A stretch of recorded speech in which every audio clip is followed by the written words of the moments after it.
Hello everyone, Dan of Danrock Productions and Video Game Time here with more of a journalistic review this time than a full-on video game time or video game time short. The reason I'm doing this is because I'm not looking at a game in particular, I'm looking at more of an item.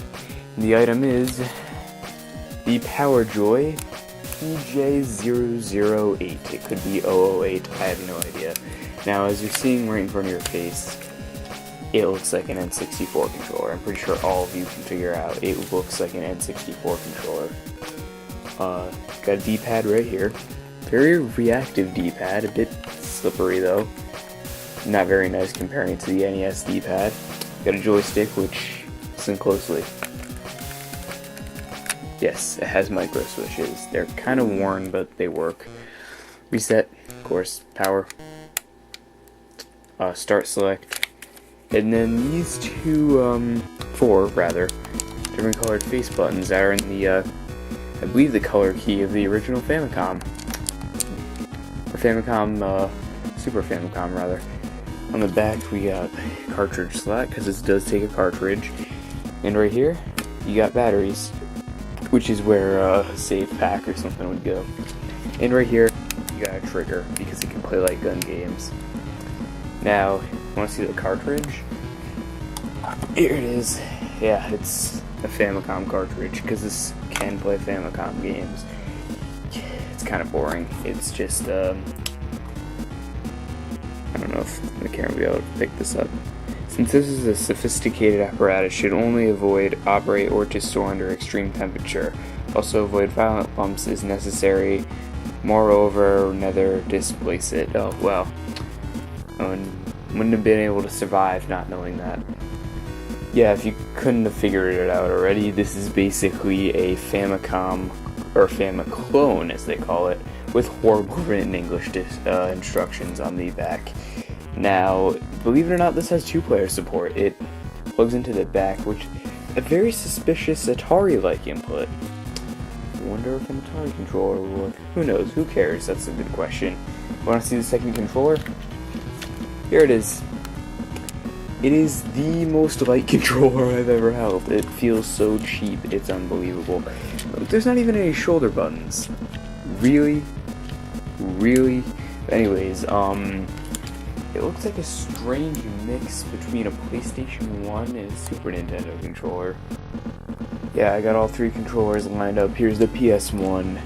2 shoulder buttons, but aside from that, I just noticed the X square triangle circle, X square circle triangle, naughty, but the D-pad is nothing of the same. I'd say this D-pad's more like the Super Nintendo controller's D-pad, and the buttons are more like the Super Nintendo buttons, but the rest is pretty much the clone of the PlayStation 1.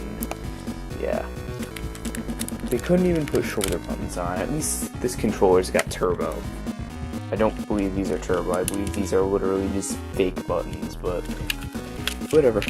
These buttons work, and the controller fits rather comfortably in your hand, I'm ashamed to admit, if you hold it like this. If you hold it like this, it doesn't, but if you hold it like a PlayStation 1 controller, the D-pad and everything fits very comfortably in your hand, unlike the PlayStation 1, which felt like it was too small. This one has the longer hinges, and you would be able to control it better, and extremely unlike the Super Nintendo controller, because that doesn't have anything. So, in terms of most comfortable, this one. In terms of most easiest to fall apart, also this one.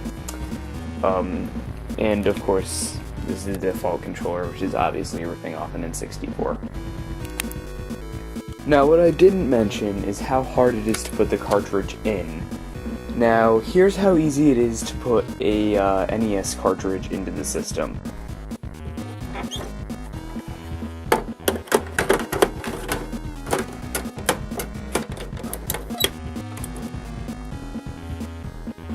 Okay, so that was pretty simple. Here's how easy it is to put a Super Nintendo cartridge into the system.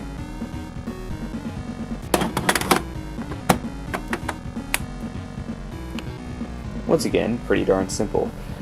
To put the Power Joy cartridge in, you have to ram it in. You feel like you're gonna break something.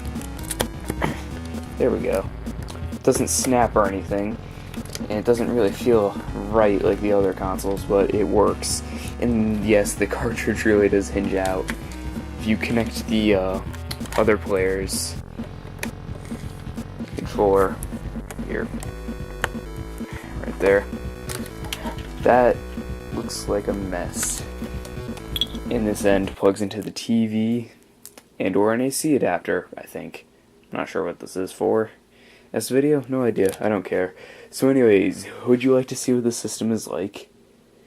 Yeah, you probably do. So here is some pre-captured gameplay with my narration. Alright, now first things first, what's the game like without the cartridge inserted? And the answer to that is it is essentially 10 built-in games, all of which seem to be light gun, and I can't play those because I don't have an analog TV. I only have flat screen. So if you do have an analog TV and you want to play light gun games on the cheap, the system is very rare. But if you do own it, there you go. It plays light gun games. As for the cartridge itself, literally every other game is either a rip-off of a port. You can see here Dig Dug, and this game is, as we all know, released in North America for the NES. And we have a couple other games on this cartridge, like Goonies, which was never released in North America, as it was only released in Japan. This is a Famicom cartridge, which makes sense considering this is a Famicom-based system, and instead of being an NES ripoff completely, it is Famicom. So it has a lot of unreleased in America games that were made strictly for Japan. The greatest ripoff on this cartridge has to be a game by the name of Pandamar, which is literally Super Mario Bros. With a couple changed sprites. The music is dreadful and it loops. I'm going to play a bit of the music for you. I'm not responsible for any ear bleeding.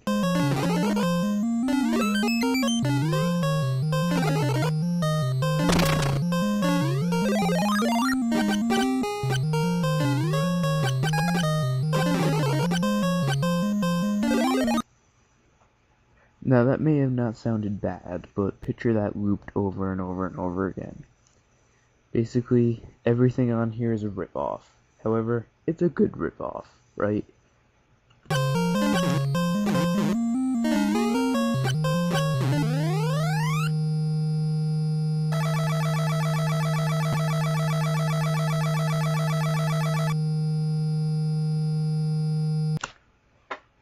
So my final thoughts on the Power Joy.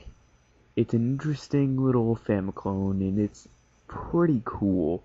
The problem is it's rather rare and rather pricey. I got mine for pretty cheap considering I can't find them that... well, I can, but they get rather pricey, so I'm glad I got mine for as cheap as it was. Anyways, Dan Van Rock Productions signing off.